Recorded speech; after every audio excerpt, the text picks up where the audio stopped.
आउज़ बिल्लाहि मिनश शैतानिर रजीम बिस्मिल्लाहिर्रहमानिर रहीम रब्बे ज़िदनी इल्मा। ऐ अल्लाह ताला मेरे इल्म में इजाफा फरमा और मुझे सच बोलने की तौफीक दे। ओए गोली क्यों चलाई हूं? ऐ दस जरनल तेरा सहाबी ऐ तेन मैं दस दियां तू आर्डर दे के अपनी मौत नूं आर्डर दिते ने तू IS SS दे कमांडो जेडे ने ना SSG दे ਉਹ ਜਿਹੜਾ ਬ੍ਰਿਗੇਡੀਅਰ ਹੈ ਉਹਦੀ ਵੀ ਮੌਤ ਹੈ। ਫਿਕਰ ਨਾ ਕਰੋ, ਤੁਹਾਡੇ ਸਾਰਿਆਂ ਦੀ ਮੌਤ ਆਉਣ ਵਾਲੀ ਹੈ। ਜਿਨ ਜਾਨ ਪਾਕਿਸਤਾਨ ਜੀ, ਪਾਕਿਸਤਾਨ ਨੂੰ ਸਭ ਤੋਂ ਵੱਡਾ ਨੁਕਸਾਨ ਪਹੁੰਚਾ ਗਿਆ ਜੇ ਉਹ ਫਜ਼ਲੂ ਮੌਲਾਨਾ ਡੀਜ਼ਲ ਬਰਬਾਦ ਕਰ ਗਿਆ ਪਾਕਿਸਤਾਨ। ਕਸਮ ਖੁਦਾ ਦੀ 26ਵੀਂ ਤਰਮੀਮ ਦੇ ਆਰਡਰ ਵੋਟ ਦੇ ਕੇ ਉਤੋਂ ਬਾਹਰ ਨਿਕਲ ਕੇ ਕਹਿੰਦਾ ਕਿ ਜੀ ਮੈਂ ਨਾਮ ਹੀ ਦਿੰਦਾ ਤੇ ਇਹਨਾਂ ਕੋਲ ਵੋਟ ਪੂਰੇ ਸਨ। ਉਹ ਬੇਸ਼ਰਮਾ ਬਗੈਰਤਾ ਕਿਸੇ ਬਗੈਰਤ ਦਿਆ ਪੁੱਤਰਾ, ਤੈਨੂੰ ਸ਼ਰਮ ਨਹੀਂ ਆਈ ਇਹ ਗੱਲ ਕਹਿੰਦੇ ਆ? ਤੂੰ ਰਾਤ ਨੂੰ ਥੱਬੀ ਵਟੀ ਹੈ, ਉਹ ਖੁਸਰਾ ਆਇਆ ਤੇਰੇ ਕੋਲ, ਤੈਨੂੰ ਪੈਸੇ ਦੇ ਗਿਆ ਵੱਡੀ ਥੱਬੀ, ਤੇ ਤੂੰ ਹਰ ਇੱਕ ਨੂੰ ਇਹ ਜਿੰਦ ਜਾਨ ਜੀ ਹਰ ਇੱਕ ਨੂੰ ਬਲੈਕਮੇਲ ਕਰਦਾ ਹੈ। ਇਹ ਫੌਜ ਨੂੰ ਵੀ ਬਲੈਕਮੇਲ ਕਰਦਾ ਹੈ, ਹਰ ਪਾਰਟੀ ਨੂੰ ਬਲੈਕਮੇਲ ਕਰਦਾ। ਸਿਰਫ ਇਹਦੀ ਜੰਜਾਲ 'ਚ ਨਹੀਂ ਕੋਈ ਫਸਿਆ ਤੇ ਉਹਦਾ ਨਾਂ ਹੈ ਇਮਰਾਨ ਖਾਨ, ਕਿਉਂਕਿ ਉਹ ਨੀਟ ਕਲੀਨ ਆਦਮੀ ਹੈ। ਬਾਕੀ ਇਹ ਸਾਰੇ ਚੋਰ ਹੈਗੇ ਨੇ। ਇਹਨਾਂ ਸਾਰਿਆਂ ਨੇ ਇਹਨੂੰ ਥੱਬੀ ਦਿੱਤੀ ਹੈ। ਉਹਨੇ ਥੱਬੀ ਦੀ ਬਜਾਏ ਇਹਨੂੰ ਚਮਾੜ ਕਰਾਈ ਅੱਗੋਂ ਕਿ ਨਿਕਲ ਨੀਵਾ ਹੋ ਕੇ ਬਾਂਦਰ ਦਿਆ ਪੁੱਤਰਾ। ਤੇ ਇਹ ਬਹੁਤ ਵੱਡਾ ਬਗੈਰਤ ਆਦਮੀ ਹੈ। ਪਿਓ ਵੀ ਇਹਦਾ ਪਾਕਿਸਤਾਨ ਦੇ ਹੱਕ 'ਚ ਨਹੀਂ ਸੀਗਾ। ਇਹ ਵੀ ਮੈਂ ਤੁਹਾਨੂੰ ਦੱਸ ਦਿਆਂ, ਇਹ ਤੇ ਕੁਦਰਤੀ ਅੱਲਾਹ ਤਾਲਾ ਦੀ ਜ਼ਾਤ ਨੇ ਮਨਜ਼ੂਰ ਸੀ ਕਿ ਅਸੀਂ ਵੱਡੀ ਗੁਲਾਮੀ 'ਚੋਂ ਨਿਕਲ ਕੇ, ਬਲਕਿ ਛੋਟੀ ਗੁਲਾਮੀ 'ਚੋਂ ਨਿਕਲ ਕੇ ਵੱਡੀ ਗੁਲਾਮੀ 'ਚ ਫਸਣਾ ਸੀ। ਤੇ ਉਹ ਅਸੀਂ ਫਸੇ ਹਾਂ 76 ਸਾਲਾਂ ਤੋਂ। ਤੇ ਇਨਸ਼ਾਅੱਲਾ ਕੋਈ ਐਸੀ ਗੱਲ ਨਹੀਂ, ਉਹ ਕਾਦਰੇ ਮੁਤਲਕ ਸਾਨੂੰ ਕੱਢੇਗਾ। ਇਹ ਜਿਹੜੀ ਇਸ ਵੇਲੇ ਉੱਤੇ ਹੁਕਮਰਾਨ ਟੋਲਾ ਆਇਆ ਹੈ ਨਾ, ਇਹ ਬਦਕਾਰਾਂ ਦਾ ਟੋਲਾ ਹੈ। ਇਹ ਸਾਰੇ ਬਦਕਾਰ ਨੇ। ਜਿਨ ਜਾਨ ਪਾਕਿਸਤਾਨ ਜੀ, ਇਹਨਾਂ ਨੇ ਸਾਰੀ ਆਰਮੀ ਖਰਾਬ ਕਰ ਦਿੱਤੀ। ਆਰਮੀ ਦਾ ਇਮੇਜ ਖਰਾਬ ਕਰ ਦਿੱਤਾ ਪਾਕਿਸਤਾਨੀਆਂ ਦੀ ਨਜ਼ਰ 'ਚੋਂ। ਇਸ ਕਰਕੇ ਕਿ ਪਾਕਿਸਤਾਨੀ ਆਵਾਮ ਜਿਹੜੀ ਹੈ ਉਹ ਦੁਸ਼ਮਣ ਹੋ ਗਈ ਹੈ ਆਰਮੀ ਦੀ। ਪਹਿਲੇ ਆਰਮੀ ਨਿਕਲਦੀ ਸੀ ਤੇ ਲੋਕੀ ਫੁੱਲ ਸੁੱਟਦੇ ਸਨ। ਹੁਣ ਆਰਮੀ ਨਿਕਲਿਆ ਕਰੇਗੀ ਨਾ, ਜਿਸਲੇ ਦੇਖਣਾ ਤੁਸੀਂ ਲੋਕੀ ਆਵਾਜ਼ਾਂ ਲਾਇਆ ਕਰਨਗੇ।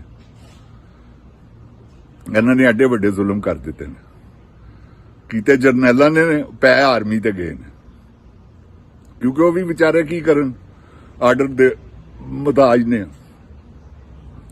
ਇਹ ਤੋਂ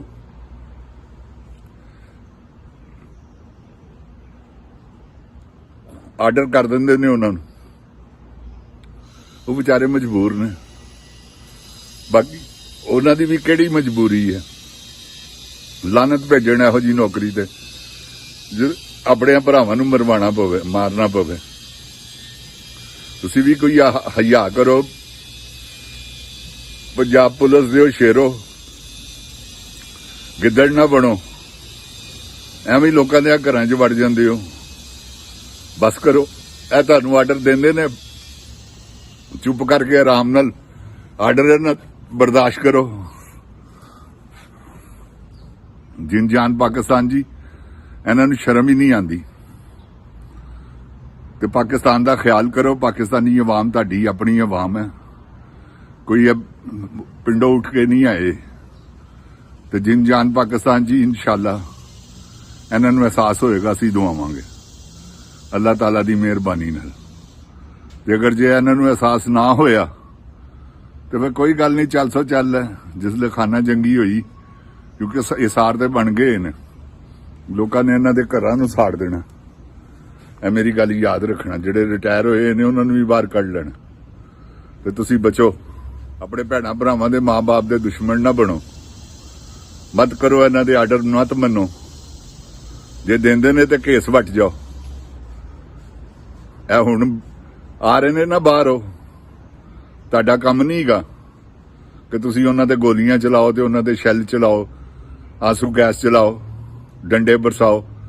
ਨਾ ਤੁਹਾਡਾ ਕੀ ਕੰਮ ਹੈ? ਤੁਸੀਂ ਤਾਂ ਨੌਕਰ ਹੋ। ਤੁਹਾਨੂੰ ਤਨਖਾਹਾਂ ਮਿਲਦੀਆਂ ਉਹਨਾਂ ਦੇ ਪੈਸਿਆਂ ਨਾਲ, ਤੁਸੀਂ ਉਹਨਾਂ ਤੇ ਹੀ ਚੜਾਈਆਂ ਕੀਤੀਆਂ ਹੋਈਆਂ ਨੇ। ਬਸ ਕਰੋ, ਅੱਲਾ ਨੂੰ ਮੰਨੋ। ਤਾਂ ਦੇਖਦੇ ਨਹੀਂ ਪਏ ਕੀ ਜ਼ੁਲਮ ਹੋ ਰਿਹਾ, ਕੀ ਜ਼ਿਆਦਤੀਆਂ ਹੋ ਰਹੀਆਂ ਨੇ।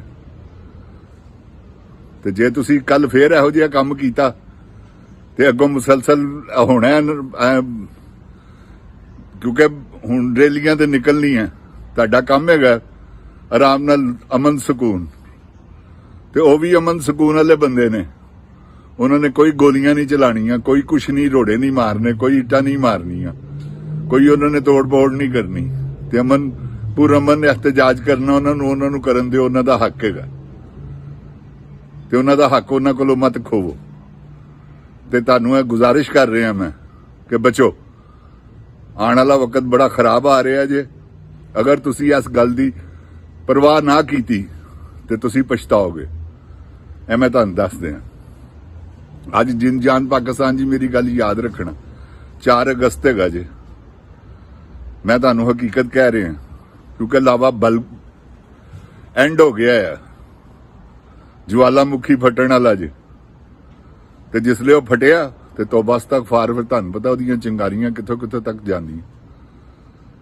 ਹਰ ਹਸ਼ਰ ਹੋ ਜਾਏਗਾ। ਜਾਣਦੇ ਹੋ, ਪਾਕਿਸਤਾਨ ਦੀ ਹਿਫਾਜ਼ਤ ਕਰੋ। ਸਾਡੇ ਵੱਡਿਆਂ ਨੇ ਕੁਰਬਾਨੀਆਂ ਦੇ ਕੇ ਇਹਨੂੰ ਹਾਸਲ ਕੀਤਾ ਹੈ, ਲੱਖਾਂ ਬੰਦਿਆਂ ਦੀ। ਤੇ ਅੰਗਰੇਜ਼ ਕੋਲੋਂ ਅਗਰ ਅਸੀਂ ਆਜ਼ਾਦੀ ਲਿੱਤੀ ਹੈ ਤੇ ਤੁਸੀਂ ਕੀ ਹੋ? ਜਾਂ ਤੇ ਆਵਾਮ ਬਸ ਚੁੱਪ ਕਰਕੇ ਬੈਠੀ ਹੀ ਹੈ, ਡਰ ਰਹੀ ਹੈ, ਡਰਾਇਆ ਹੈ ਤੁਸੀਂ। ਜਿਸ ਲਈ ਉਹਨਾਂ ਨੇ ਖੌਫ ਦੇ ਬੁੱਤ ਤੋੜ ਦਿੱਤੇ ਤੇ ਅੱਲਾਹ ਪਾਕ ਦੀ ਕਸਮ ਹੈ ਤੁਸੀਂ ਦੂਰ ਦੂਰ ਤੱਕ ਨਜ਼ਰ ਨਹੀਂ ਆਣਾ। ਇਹ ਮੈਂ ਤੁਹਾਨੂੰ ਹਕੀਕਤ ਕਹਿ ਰਿਹਾ। ਤੇ ਜਿੰਦ ਜਾਨ ਪਾਕਿਸਤਾਨ ਜੀ, ਤੁਸੀਂ ਸਬਰੋ ਤਹਮਲ ਨਾਲ ਕੰਮ ਲਵੋ। ਅੱਲਾਹ ਤੁਹਾਡੇ ਨਾਲ ਹੈ, ਅੱਲਾਹ ਤੁਹਾਡਾ ਹਾਮੀ ਹੋ ਨਾਸਰ ਹੈ। ਕੋਈ ਐਸੀ ਗੱਲ ਨਹੀਂ। ਨਿਕਲੋ ਪੁਰਅਮਨ ਤਰੀਕੇ ਨਾਲ, ਕੋਈ ਜ਼ਰੂਰਤ ਨਹੀਂ ਤੋੜ ਫੋੜ ਕਰਨ ਦੀ, ਕੋਈ ਜ਼ਰੂਰਤ ਨਹੀਂ ਹੈ। ਉਹਨਾਂ ਤੇ ਨਜ਼ਰ ਰੱਖੋ ਜਿਹੜੇ ਤੋੜ ਫੋੜ ਕਰਨ ਵਾਲੇ ਨੇ, ਉਹਨਾਂ ਨੂੰ ਝਮਾਟੇ ਕਰਾਓ। ਜਿਹੜੇ ਤੁਹਾਡੇ ਚ ਇੰਤਸ਼ਾਰ ਫੈਲਾਣ, ਉਹ ਇਹਨਾਂ ਦੇ ਹੀ ਬੰਦੇ ਹੋਣਗੇ।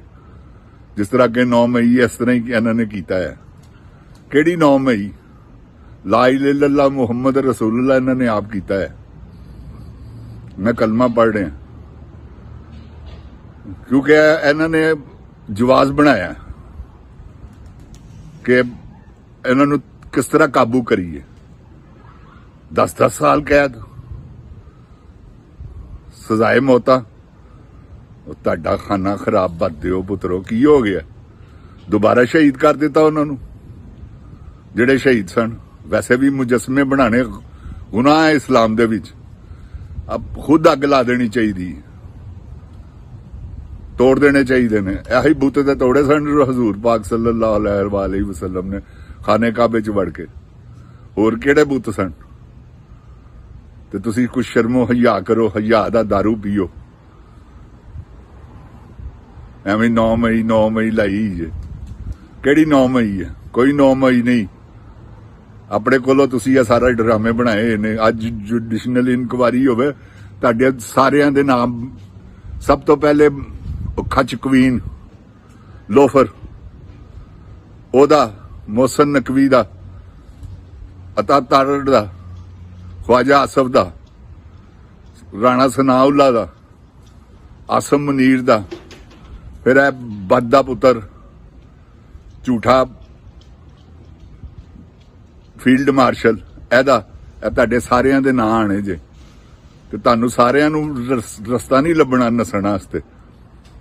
ਤਗੜੇ ਹੋਈਓ, ਕੋਈ ਗੱਲ ਨਹੀਂ ਗੀ। ਅੱਲਾਹ ਤਾਲਾ ਦੇਖ ਰਿਹਾ। ਜਿੰਦ ਜਾਨ ਪਾਕਿस्तान जी, अल्लाह ताला मेरे पाकिस्तान ਨੂੰ ਆਪਣੀ ਹਿਫਜ਼ੋ ਈਮਾਨ ਚ ਰੱਖੇ। अल्लाह ताला मेरे पाकिस्तान ਦੀ ਹਿਫਾਜ਼ਤ ਫਰਮਾਵੇ। जिंद जान पाकिस्तान जिंदाबाद। जिंद जान पाकिस्तान ਦੀ आवाम जिंदाबाद। इमरान खान जिंदाबाद। इमरान खान ਦੇ ਸ਼ੇਰ जिंदाबाद। अस्सलामु अलैकुम।